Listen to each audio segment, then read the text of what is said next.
Dear students, very good morning. My name is Ashok A.S. I am working as an assistant professor in Department of Physics of R.L. Jalapa Institute of Technology, Dodka. Today we are going to demonstrate an experiment in which we are going to find the dielectric constant of a material which is there inside the capacitor, and also we are going to find what is the capacitance of the capacitor by the method of charging and discharging technique. Okay, so here we have the procedure part for the experiment. Okay, where first we will just go for the circuit connections. Okay, the circuit connections has been given here. Okay, and this is the experimental kit in which we are going to perform the experiment. I will just give you the comparison how to do the circuit connection by explaining both the concepts here in a. So here we have a source, a constant power supply. The same thing is here also, the constant power supply. Okay, it has been connected here for the circuitry part. This is the circuitry part. But here in the experimental kit there is no connection between the source and the circuitry part. So first we have to build the connection between the source and the circuitry part. For that I will use the connecting wires. Okay, and next as we just proceed, we have a two-way key. Okay, sorry, this is a three-way key, S1. Okay, the same key is here, the S1. So here the key S1 works as, if we just throw this to upwards, it will work for charging state. If we just throw the key to the downward direction, it works for discharge state. In the same way, this key, if it is thrown upwards, it will work for charging state. If we just throw this one to downwards, it will work in discharge mode. Now if we just continue, we have another key which is called as S2. As we just continue here, this is the another key, the S2. This key makes the circuit, or it will breaks the circuit. So you can just analyze that one in this circuit diagram.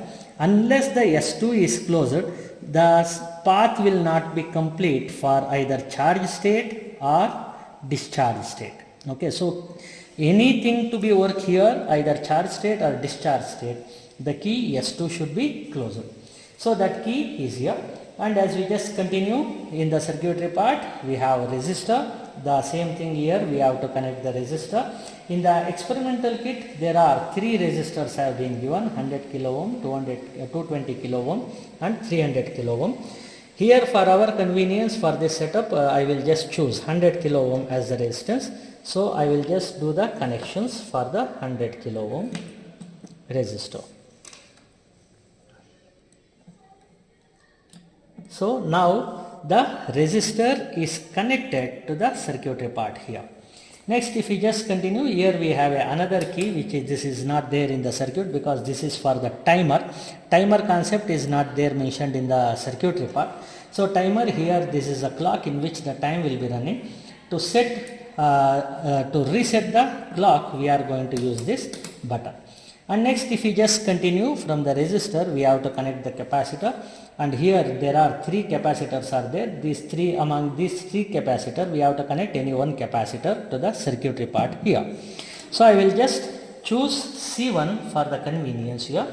Okay, and here we have to take care of the polarities because these capacitors are electrolytic capacitors which has been given inside the kit. Okay, since they are electrolytic capacitor, they works on polarity.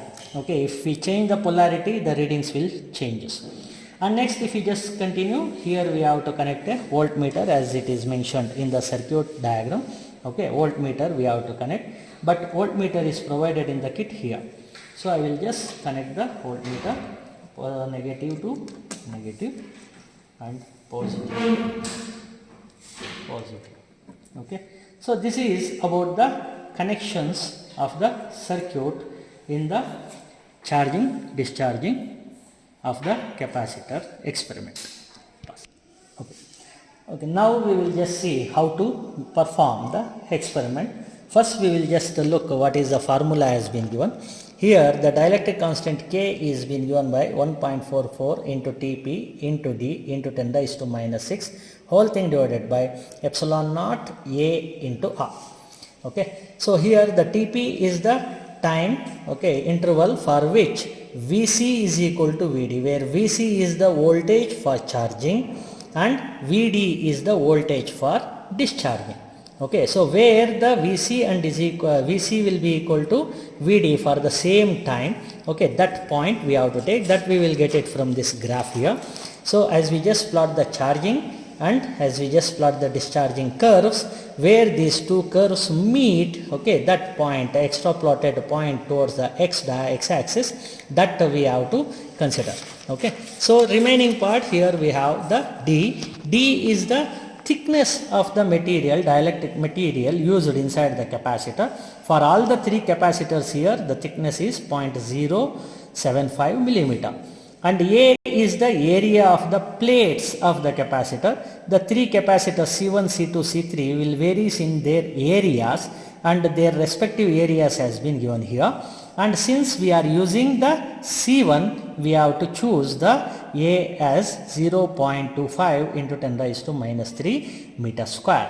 And next the resistance R is given. The R value, as I told you previously, that we are going to use 100 kilo ohm. And epsilon naught means it is the permittivity of the free space, and the value is given by 8.85 into 10 raised to minus 12 Fermi per meter. And next, after finding the dielectric constant, by using this we are going to find what is the capacitance of the capacitor. So for that, the C is going to be given by the capacitance of the capacitor. C is given by epsilon naught K into A divided by D, where the notations have their own specific values as you have checked in the above. Now we will just go for the experimental part. Now how to find the TP. Okay, so for this we have to find the charging state for different times. What will be the voltage across the capacitor for different times, we have to note down. And similarly we have to note down what is the potentials for the different times for the discharging mode. And here in both the cases our time should start from 0. This is very much important in this experiment, that our time should always starts from 0. Okay. Okay, now we will just see how to find the TP by using the circuit, by switching on the circuit. Now as we just switch on the circuit, okay, the circuit may be having the different values. Okay, let us consider in an arbitrary value. Okay, now the first, just keep it for discharge state and keep it in the halt position. Okay, now the time is also not 0 and potential across the capacitor is also not 0. Now by using the key, the reset key, we can just reset the clock, but the potential difference across the capacitor is not 0. It is, if you just see if you carefully observe that, the potential difference across the capacitor is gradually decreasing. If we have patience, we can wait till it reaches the 0. Otherwise, we can use a shortcut, that if we just short circuit both the terminals of the capacitor, okay, that is both the terminals of the capacitor, by rubbing with one with another, we can make the potential across the capacitor as 0. Okay, now our experiment is ready to start. Now I will just throw the key S1 to the charge state, and I will keep my pen and everything ready, because this experiment is running with the time, and in each 5 seconds we have to note down one reading, so we have to concentrate more here.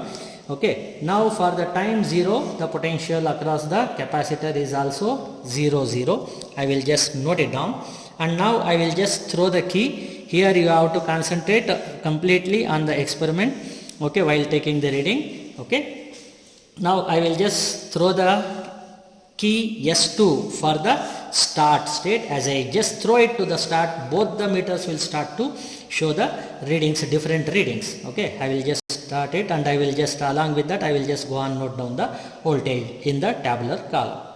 So now I am starting it. So for each 5 seconds we have to note down the values. It is 1.59, for 10 2.62, for 15 3.27, for 20 3.75, for 25 3.99, 4.14, 4.24, 4.3, 4.35, 4.38, 4.40, 4.41, 4.42. So like this you can continue taking the readings for charging state. Now for discharging state. Here for the discharging state we have to take care that the potential should be start from the maximum only, because the discharging curve, as you just see, okay, it is going to start from the maximum of the charging. Okay, so here we should not halt the circuit or we should not break the circuit. If we just do that one, what happens? The potential will decreases.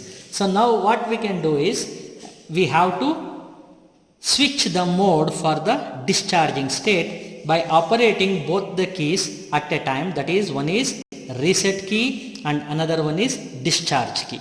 Okay, so if you just operate it both at a time, then what happens? The time will also starts from 0 and potential will also starts from the maximum.